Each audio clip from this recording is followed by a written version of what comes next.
Okay, maxaa la sheegayna waxaa daawaday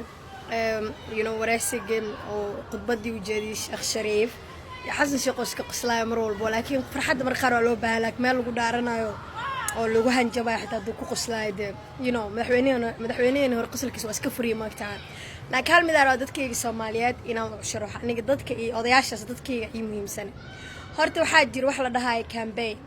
because hadda Sheekh Shariif dad Soomaaliyeed oo u gurmanayo oo wax gaarsiinayo waxaana soo martay 14 October ee dad badan oo ka dhinteen Sheekh Shariif wuxuu gurmanayo ma aragtay abaara dalkeena soo maray asoo gurmadka la raadiyayo ma aragtay hadda gurmadka meel biyo ka soo fataha loo sameeynaa ee kuwii ka horeeyay dadka Soomaaliyeed ee ka horeeyay dhibaataysan loo sameyn maxay tahay because 2 sano ka hor u dhacay maxallaha qarxii 14 October ee doorasho soo ma dhaweyn abaaraha hadda markay dhacayaan ayaan hor doorasho mar laakiin hadda doorasho soo dhawaatay soo markaan waxa meesha iga muuqdo waxa tahay in la raadino si attention loo helo si dadka Soomaaliyeed loo tusiyo maxallaha inuu daneynay jirto because election ka doorashada soo socota sanadka dambe si campaign ka loo xuso soo kulligood dad fiiri ganacsiga meesha joogan oo siyaasadooda inay dadka ka gadaan fikradooda inay dadka gadaan waxa ku soo haray ani ma dhaash farmaajo iyo qeyr way saxsan yihiin iyo way qaldan weyn ma dhahay waxa leeyahay hadda iyaga xilka hayaan haddaan Soomaaliya wax u tirin waxa u geesinine idinka xilka waa soo heyseen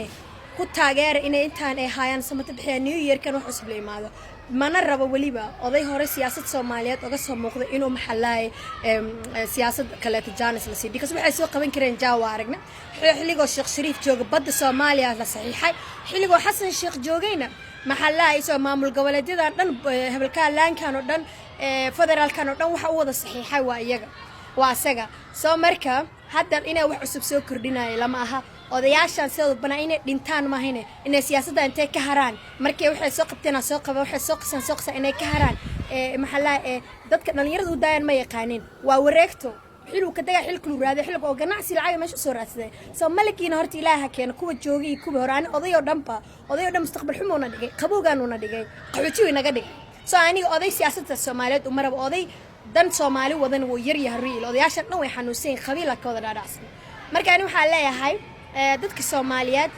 marka leedahay waa la dagaaltameena dagaalka ma yeelan because beentaada way ka soo daaleen moogta dadka Soomaaliyeed dagaalka ma yeelaano dagaal maxalla wixii soo arkeen wax kamadiya soo aasaastay meeqo dhalinyaro Soomaaliyeed ku dhimatay meeqo wiilo Soomaaliyeed hooyo soo korisay oo la jecel yahay maanta god ugu jirto adigana hoteelaas ixaneysay markaas maxallaha asmari meel kale shirir ku qabsanaysay hadda marka waa la dagaaltamaa adees qori ma qaadi rabtid wiilal hadda jaamacada dhigtaan iyo wiilal hadda waalidkood u shaqeeyaan iyo wiilal mustaqbal la rabtaan inaad dagaal inta gelisid fikir been ka dhaadhacsisay no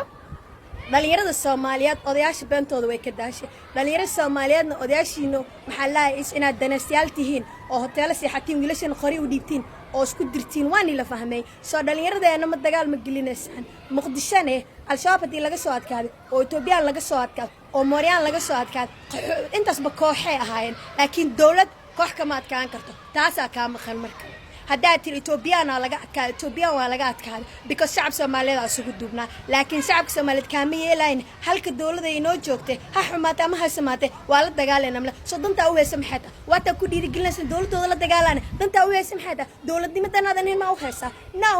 koox iyo hogaamiye kooxaad filinkooda dhamaayay soo wadadii qalbi dhiga hadda intaan lagu marsiinay dadka Soomaaliyeed ka soo raac siyaasadana ka fariistay idinkoo dhanba kuwa hadda jooga xataa farmaajo birino soo laabtay miro because waa oday Soomaaliyeed wuxuu qaban karaa wuu qabtay bir qof cusub waa inuu yimaado marka maxallaha Xasan Sheekh adigana qosolkaada waa iska free meeshii la isku dilay meeshii la isugu baabiyaa say qosol adiga ani Xasan Sheekh wuxuu ma dhahay laakiin Sheekh Shariif fikirkaaga qofka qaadanaysa mala dagaal qof rabtan ma jirto dhalinyarada Soomaaliyeed idin fahantay beentiina isaan iskan direyseen 30 sano aan iskan dhamaysan wali markii dhiig ku ata ku qowsteen kama daashin dhiig kala siirabtay no oday Soomaaliyeed cimri degdeg ilaa ku rido kuwiina waaweyn dimeesho ilaa ku rido kuwiina waaweyn cudur ilaa ku rido cimri degdeg ilaa ku rido because mustaqbal xumaana dhigtaan haddana waynaan si dhigtaan aragtid caruurtiina aadan u naxinina waata Soomaali wardisiin bal ilmiina ta ku ogtiin ilmihiina dayacdeen markaas dal wax u qaban dan wax uma qaban kartiin soo waxay leeyahay khayr badan dhalinyaro Soomaaliyeed odayoosan iskeen diray kuwa hadda joog khayri farmaad way saxseen way qaldayihiin inta ma dhahay laakiin haddaan Soomaali wax u geysanin haddaan wax u tirin waxa u geysan dawladda noo joogto aan taageerno aan garab istaagno maalinta xilkeeda dhamaadana qaladaadka inta wax laga barno kuwa kale halakeen ee halaga sii hagaajiyo maxaa la isa sheeg laakiin in la isku wahanjabo waxaan leeyahay odayaal Soomaaliyeed oo cimri degdeg ilaahay ku rid dhalinyaro isku diraysiin joojiyo mid kale tan dagaal diyaar u manina waxaan la khayr badan thank you